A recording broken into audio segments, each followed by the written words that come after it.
మనం దేవునికి భయపడతాం, కానీ వాక్యానికి భయపడ్డాం. ఇదే వచ్చిన సమస్య అంతా. మీకు తెలుసా, మనం దేవునికి భయపడితే ఈ లోకంలో దీవించబడతాం, కానీ వాక్యానికి భయపడితే పరలోకంలో స్థిరపరచబడతాం. దేవునికి స్తోత్రం కలుగునుగాక.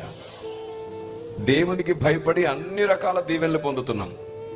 ఎందుకంటే బైబిల్ చెప్పింది, ఆయనకు భయపడితే ఆయన దీవిస్తాడు. ఆయనకు భయపడి నమ్మకంగా ఉంటే దీవిస్తాడు. ఆయనకు భయపడి యథార్థంగా ఉంటే దీవిస్తాడు. ఆయనకు భయపడితే ఈ లోకంలో దీవెన ఉంది, కానీ వాక్యానికి భయపడ్డావంటే పరలోకంలో స్థిరత్వం ఉంటుంది. ఇక్కడ ఉంటావు, అక్కడ కూడా ఉంటావు. ఇక్కడే బతకాలనుకున్నాడు అక్కడ బతకడు, కానీ అక్కడే బ్రతకాలనుకోండి ఇక్కడ కూడా బ్రతికి సాధిస్తాడు. మీరు అలా చేస్తాడు ఆయన. ఆమేన్. మన భక్తి జీవితం దేవుణ్ణి తెలుసుకోవడంతోనే స్థిరమవుతుంది, బలమవుతుంది. మనం అపోస్తలులు ప్రవక్తలు వేసిన పునాది మీద కట్టబడ్డామని ఉంది బైబిల్ గ్రంథంలో. ఎఫెసీ 2:20 ఉంటుంది. క్రీస్తు యేసే ముఖ్యమైన మూలరాయి అయి ఉండగా మనము అపోస్తలులు ప్రవక్తలు వేసిన పునాది మీద కట్టబడ్డాము.